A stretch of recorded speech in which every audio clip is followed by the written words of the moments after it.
ومن أحسن قولا ممن دعا إلى الله وعمل صالحا وقال إنني من المسلمين. نحمده ونستعينه ونستغفره ونؤمن به ونتوكل عليه ونعوذ بالله من شرور أنفسنا ومن سيئات أعمالنا. من يهده الله فلا مضل له ومن يضلله فلا هادي له وأشهد أن لا إله إلا الله وحده لا شريك له وأشهد أن محمدا عبده ورسوله. يا أيها الذين آمنوا اتقوا الله حق تقاته ولا تموتن إلا وأنتم مسلمون. يا أيها الناس اعبدوا ربكم الذي خلقكم من نفس واحدة وخلق منها زوجها وبث منهما رجالا كثيرا ونساء واتقوا الله الذي تساءلون به والأرحام إن الله كان عليكم رقيبا. يا أيها الذين آمنوا اتقوا الله وقولوا قولا سديدا يصلح لكم أعمالكم ويغفر لكم ذنوبكم ومن يطع الله ورسوله فقد فاز فوزا عظيما. أما بعد فإن خير الحديث كتاب الله وخير الهدي هدي محمد صلى الله عليه وسلم وشر الأمور محدثاتها وكل محدثة بدعة وكل بدعة ضلالة وكل ضلالة في النار. محترم حاضرین الجماعة، معزز بزرگان دین، دینی و ایمانی نوجوان ساتھیوں، پیارے بچوں، عزیز اور رحمت، تمام قسم کی تعریف، حمد و ثنا، کبریائی، بڑائی، بزرگی اللہ رب الجلال کی ذات کو لائق و سزاوار ہے، جو اکیلا تنہا ہم سب کا معبود، خالق و مالک، رازق و پالنہار ہے، جس نے ہم سب کو اس دنیاوی زندگی میں پیدا کیا ہے اور دین اسلام جیسا بڑا ہی پیارا، صاف ستھرا اور آسان دین ہمیں عنایت کیا ہے، جس پاک پروردگار کی بندگی میری اور آپ کی زندگی کا مقصد ہے، اور جس کے بنائے ہوئے اتارے ہوئے دین اسلام پر چلنا، اس کی اطاعت و بندگی کرنا میری اور آپ کی زندگی کا سب سے بڑا کمال اور کارنامہ ہے۔ انگنت درود و سلام نازل ہو آخر نبی جناب محمد رسول اللہ صلی اللہ علیہ وسلم کی ذات گرامی پر، جنہوں نے ہمارے سامنے دین اسلام کی ہر بات کو بالکل واضح اور کلیئر طور پر بیان فرما دیا،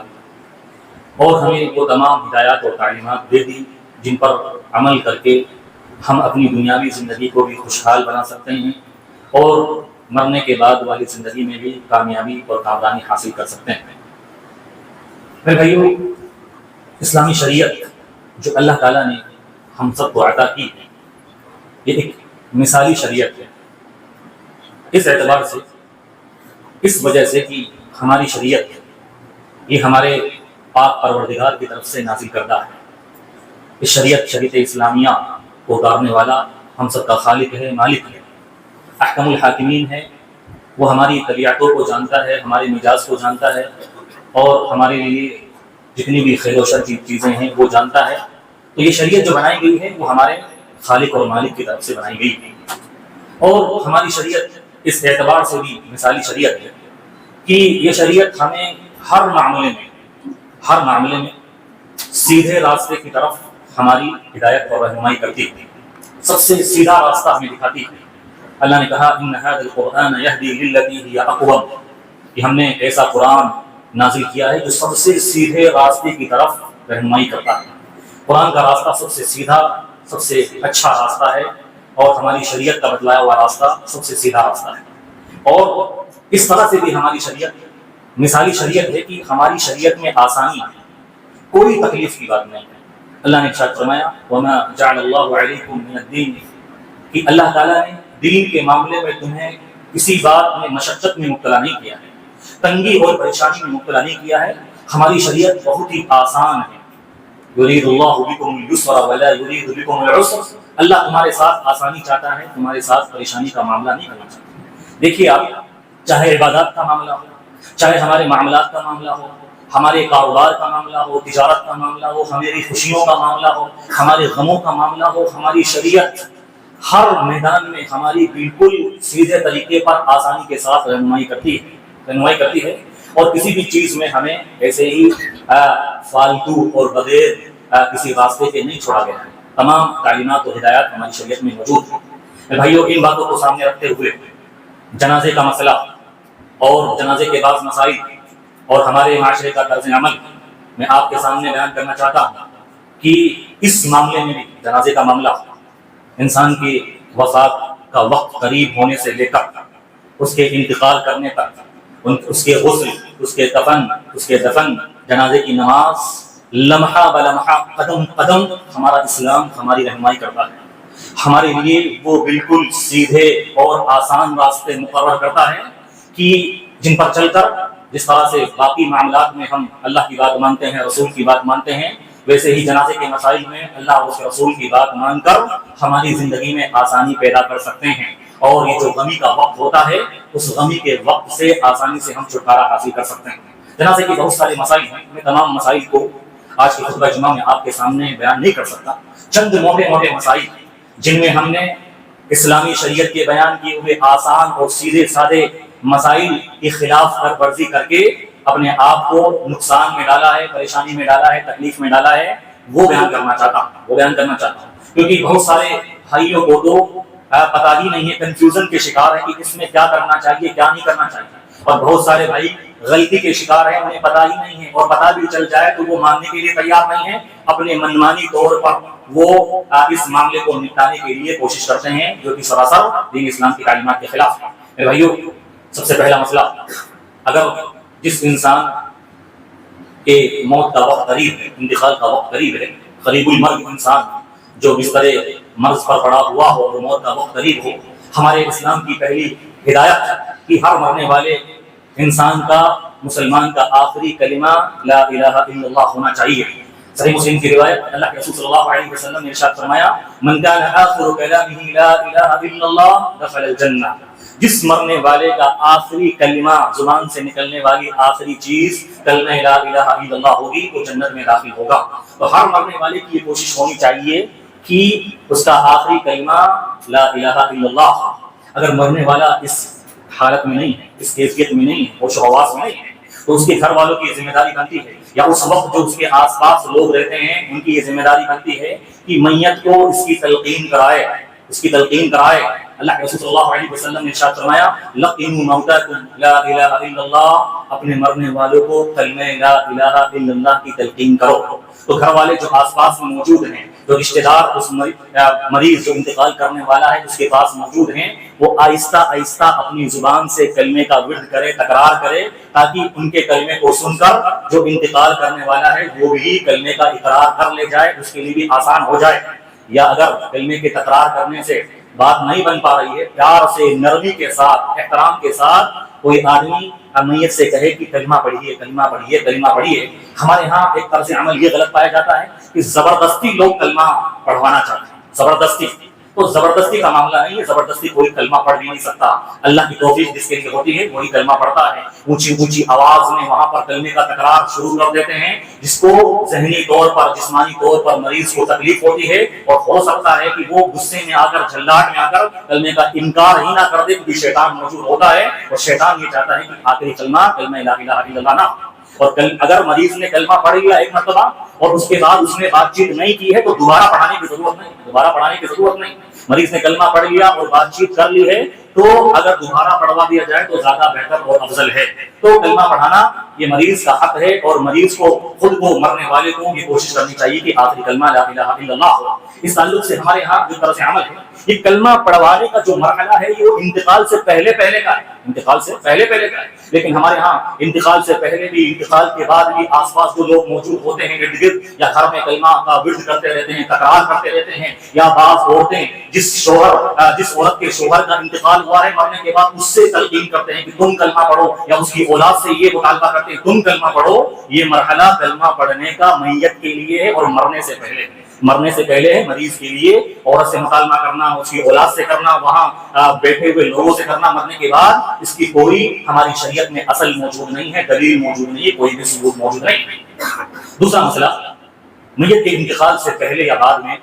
سورہ یاسین پڑھنے کا مسئلہ۔ جو عام بات بن چکی اور دلیل میں روایت پیش کرتے ہیں اللہ کے رسول صلی اللہ علیہ وسلم کی حدیث کی، آپ صلی اللہ علیہ وسلم نے ارشاد فرمایا اقرؤوا علی موتاکم سورۃ یاسین، اپنے مردوں پر سورہ یاسین پڑھو۔ تو جو یہ روایت ہے وہ قابل حجت نہیں ہے، وہ صحیح نہیں ہے، قابل عمل نہیں ہے کہ اس پر عمل کیا جائے۔ ہمارے ہاں انتقال ہونے کے بعد لوگ کل پڑھنا شروع کر دیتے ہیں، سورہ یاسین پڑھنا شروع کرتے ہیں اور ذکر و اذکار کے ورد کرنا شروع کر دیتے ہیں، اور بعض کو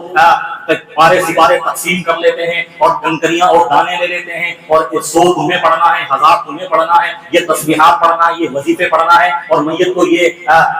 گفٹ کرنا ہے، ہدیہ کرنا ہے۔ میرے بھائیو، ان چیزوں کی ہماری شریعت میں کوئی اصول، کوئی بنیاد موجود نہیں ہے، یہ سب خلاف شرع کام ہے۔ ہمارے اسلام نے، اللہ کے نبی صلی اللہ علیہ وسلم نے قدم بقدم، لمحہ بلمحہ ہر چیز کو واضح بیان کر دیا ہے۔ اگر یہ چیز بھی درست ہوتی، صحیح ہوتی، تو اللہ کے رسول صلی اللہ علیہ وسلم بیان کر دیتے اور ہمارے لیے ارشاد بیان فرما دیتے۔ تو اس طرح کی جو چیزیں ہمارے یہاں چلی ہوئی ہے، سورہ یاسین اور یہ تسبیحات، یہ کنکریاں، یہ دانے، یہ 1000، یہ 1,00,000، اور اس طرح سے بسم اللہ، فاتحہ، کل اور سورہ بقرہ اور یاسین، یہ سارے ثواب کے طور پر اور لوگوں کو بلا کر پڑھوانا، اس کی کوئی بھی شریعت کے اندر اصل موجود نہیں ہے، نہ کوئی ثبوت موجود ہے۔ اسی طرح سے ایک چیز اور، ہمارے یہاں انتقال کر جانے کے بعد، جس کا انتقال ہوا ہے اس کے چہرے کو فوراً قبلہ رخ کر دینا اور یہ سمجھنا کہ یہ میت کا حق ہے، اور اگر قبلہ رخ نہیں کیا جائے گا تو یہ میت کی حق تلفی ہے۔ اور جس طرح سے اس کا زندگی میں قبلہ خانہ کعبہ تھا، مرنے کے بعد بھی قبلہ خانہ کعبہ ہونا چاہیے، اور اس میں سختی کرنا اور اس کا بہت زیادہ اہتمام کرنا، یہ بھی بات درست نہیں۔ یہ 3 مرحلے ہوتے ہیں، 3 مرحلے۔ ایک تو مرحلہ ہوتا ہے بیماری کا مرحلہ، مرنے سے پہلے کا مرحلہ۔ ایک مرحلہ ہوتا ہے انتقال کر جانے کے بعد کا مرحلہ،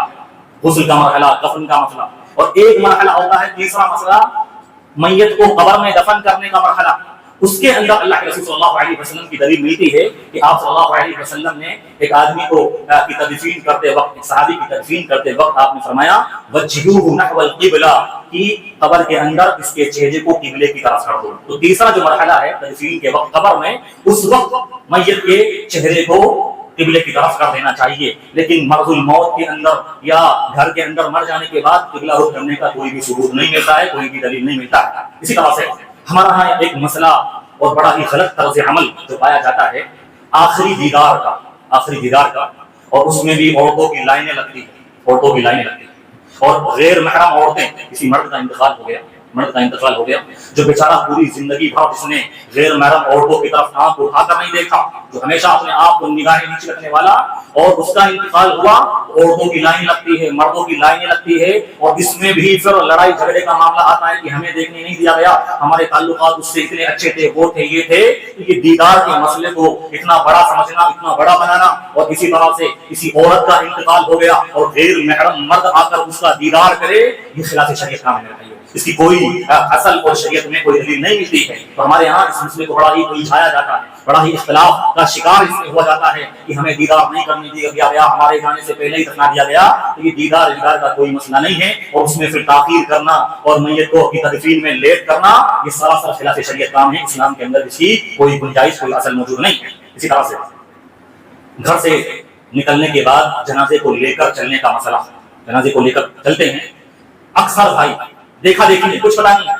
زور زور سے کلمے کا ذکر کر رہے ہیں، کلمے کا ورد کر رہے ہیں، کلمہ لا الہ الا اللہ، کوئی سبحان اللہ، کوئی الحمدللہ، کوئی کچھ کلمے پڑھ رہا ہے، کوئی کل پڑھ رہا ہے۔ اس طرح سے اونچی آواز میں ذکر و اذکار کرنا، کلمے پڑھنا، اس کا بھی ہماری شریعت میں کوئی اصول، کوئی دلیل، کوئی اصل، کوئی بنیاد موجود نہیں ہے۔ اللہ کے رسول صلی اللہ علیہ وسلم نے ارشاد فرمایا جنازے کے ساتھ جایا جائے، خاموشی کے ساتھ جایا جائے، خاموشی کے ساتھ جایا جائے، نہ ہی آگ وغیرہ جلا کر جنازے کے ساتھ جایا جائے۔ پہلے کے لوگ آگ وغیرہ لے جاتے تھے جنازے کے آگے آگے لکڑی اور مشال کی صورت میں، تو اللہ کے رسول صلی اللہ علیہ وسلم نے منع کیا، یہ یہودیوں کا کام ہے۔ اور اسی طرح سے جنازے کے پیچھے جاؤ تو کوئی کلمہ علمہ نہیں پڑھنا ہے، کوئی اسلام نے، اللہ کے رسول نے اس کی کوئی تعلیم نہیں دی ہے۔ تو اس تعلق سے بھی ہمارے یہاں جنازے کے ساتھ چلنے میں بھی لوگ اس چیز کا خیال نہیں کرتے۔ اسی طرح سے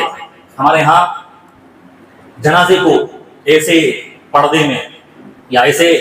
اس کے اندر کفن میں دفناتے ہیں، یا اس کے اوپر ایسی چادر ڈالتے ہیں جس میں بسم اللہ لکھا ہوا ہو، قرآنی آیات لکھی ہوئی ہو، اذکار لکھے ہوئے ہوں، اور یہ سمجھنا کہ اس سے میت کو فائدہ پہنچے گا، اس کی عذاب میں تخفیف ہوگی، یا بہت باعث برکت کام ہے، اچھا کام ہے، اس نیت سے ایسے کفن بنوانا، ایسے پردے بنوانا، یہ بھی خلاف شریعت کام ہے۔ اللہ کے رسول صلی اللہ علیہ وسلم نے اپنے صحابہ کو، اپنی امت کو کسی بھی قسم کی کوئی تلقین نہیں کی، بلکہ یہ معاملہ سادگی کا ہے، سادگی کا ہے۔ کفن میں دیکھیے آپ، سب سے سادہ کپڑا، سفید کپڑا پہنایا جاتا ہے، سب سے سادہ کپڑا، لیکن ہمارے یہاں تڑک بڑک کر کے اور اس میں نقش و نگار کر کے، بسم اللہ لکھ کے، ذکر و اذکار لکھ کے، قرآنی آیات لکھ کے، یہ قرآنی آیات کی توہین ہے، یہ ان کی بے حرمتی ہے، اس سے بھی بچنا ضروری ہے۔ لیکن لوگ نہ جانے انجانے میں اور جو دین اسلام کی تعلیمات سے لا علم ہے، کچھ پتہ نہیں ہے، وہ اس کو بڑا ہی اچھا سمجھ کر کرتے ہیں کہ ہماری نیت کو اس سے فائدہ پہنچے گا۔ اسی طرح سے بھائیو، قبرستان جانے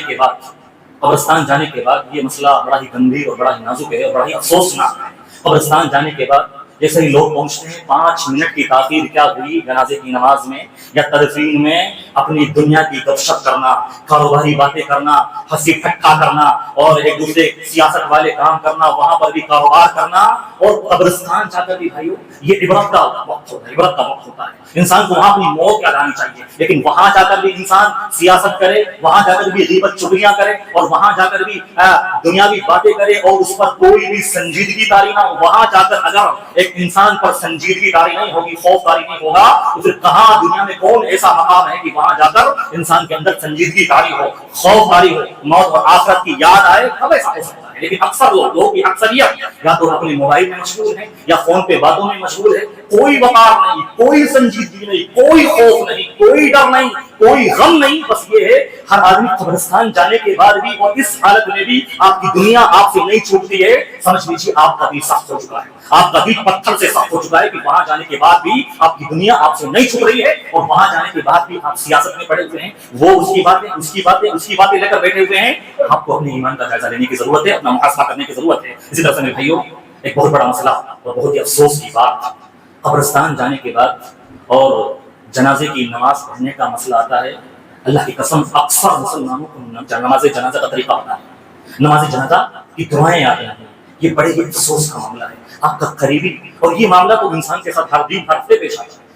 ہر دن پیش آتا ہے کہ ہر ہفتے ہر دن اس کے ملنے والوں کا، اس کے رشتہ داروں کا انتقال ہو رہا ہے، ہر دن یا ہر ہفتے ہر مہینے اس کو جانا ہی جانا، اس کو جانا۔ آپ کے اوپر حق ہے ایک مسلمان کا کہ آپ اس کے نماز جنازہ کی نماز پڑھیں، نماز جنازہ پڑھیں۔ اگر آپ نہیں پڑھتے ہیں، حق تلفی کر رہے ہیں۔ حق المسلم علی المسلم خمس، ایک مسلمان کے دوسرے مسلمان پر 5 حقوق ہے، روایت میں 6 حق ہیں، اور اس میں سے ایک حق کیا ہے کہ آپ جب وہ مر جائے تو اس کی نماز جنازہ پڑھیں۔ آپ نماز جنازہ تو پڑھنے جا رہے ہیں، لیکن آپ کو نماز جنازہ کا طریقہ پتہ نہیں۔ کتنے لوگ ایسے، اگر آپ ان سے پوچھیں کہ نماز جنازہ کی دعا سنا دیجیے، نہیں سنا پائیں گے۔ اللہم اغفر لحینا ومیتنا تک یاد نہیں ہے لوگوں کو۔ اور نماز جنازہ، آپ کا قریبی، آپ کی ماں کا انتقال ہوا ہے اور آپ اس کی نماز جنازہ صحیح سے نہیں پڑھ پائے، آپ نے اس کی حق تلفی کی ہے، آپ نے ظلم کیا اس کے اوپر اور آپ نے حق تلفی کی ہے، لیکن لوگ یاد کرنے کی کوشش نہیں کرتے۔ بھائیو، اللہ کے یہاں کیا جواب دیں گے کہ جب اللہ پوچھے گا تمہارے باپ کا، تمہاری ماں کا، تمہاری بیوی کا، تمہارے بیٹے کا انتقال ہوا، تم نے سب کو اپنی زندگی میں دفنایا، لیکن تمہاری کوئی بھی نماز جنازہ درست نہیں ہوئی، کیونکہ تم نے نماز جنازہ کا طریقہ نہیں پڑھا اور نہ دعائیں یاد کی۔ کوئی یاد کرنے کی کوشش نہیں کرتا، نہ کوئی یہ پوچھتا ہے کہ دعائیں کہاں ملے گی، کیسے یاد کروں۔ یہ مسئلہ جو ہر وقت پیش آنے والا ہے، اس میں مسلمان اس قدر غفلت اور سستی کا شکار، بڑی افسوس کی بات ہے۔ اکثر 5 وقتہ نماز پڑھنے والے، 5 وقت کے نمازی، عام نمازیں پڑھنے والے، ان تک کو بھی نماز جنازہ کا طریقہ پتہ نہیں ہے۔ اور جو بھولے بھالے پڑھتے بھی ہیں، اللہ کی پناہ، ان کو یہ پٹی پڑھائی ہوئی ہے کہ سورہ فاتحہ نہیں پڑھنا، سورہ فاتحہ۔ اللہ کے بندو، اللہ سے ڈرو۔ اللہ کے رسول کی حدیث، لا صلاۃ لمن لم یقرأ بفاتحۃ الکتاب، وہ نماز ہوتی ہی نہیں، کوئی بھی نماز ہو جس میں سورہ فاتحہ نہ پڑھی جائے۔ اللہ کے رسول صلی اللہ علیہ وسلم کی صحیح اور واضح حدیث آ جانے کے بعد وہ یہ کہے کہ حدیث تو صحیح ہے، لیکن ہم ہمارے ایمان کی بات مانیں گے، اور ایمان کی بات مان کر ہم اپنے نماز جنازہ کو خراب کر رہے ہو، ناقابل قبول بنا رہے ہو، یہ عقل مندی نہیں ہے۔ تحقیق کا مزاج بنائیے کہ آپ اپنے اپنوں پر نماز جنازہ پڑھ رہے ہو اور پوری زندگی نماز جنازہ پڑھی اور سورہ فاتحہ نہ پڑھنے کی وجہ سے آپ کی نماز جنازہ درست نہیں ہوئی، کیا معاملہ ہے؟ بہت بڑی افسوس کی بات ہے۔ تو نماز جنازہ کا طریقہ سیکھنے اور جاننے کی ضرورت ہے، سننے سے کام نہیں چلے گا۔ اب تک پتہ نہیں تھا، پتہ چل گیا ہے۔ ہر انسان سننے والے کی ذمہ داری بنتی ہے اپنا محاسبہ کرے، اگر یاد نہیں ہے آج سے ہی یاد کرنا شروع کر دے، کوئی موٹی بات نہیں ہے، 1 دن میں، 2 دن میں، 1 ہفتے میں، 1 مہینے میں آرام سے یاد ہو جائے گا نماز طریقہ اور اس کی دعائیں۔ اسی طرح سے بھائیو، ہمارے ہاں ایک مسئلہ اور ایک طرز عمل یہ بھی غلط پایا جاتا ہے، قبرستان میں مشورہ دینے والے بہت زیادہ، اور ہر مشورہ دینے والا یہ سمجھتا ہے کہ آج میں مشورہ دوں گا تو خاندان میں سب سے بڑا بیچارے 2 دن میت کے رشتے دار یا اس کی اولاد کام کرنے والے فلاں کہتا ہے ایسا کرو، فلاں کہتا ہے ایسا کرو، فلاں کہتا ہے ایسا کرو، 25 آدمی آ کے الگ الگ مشورے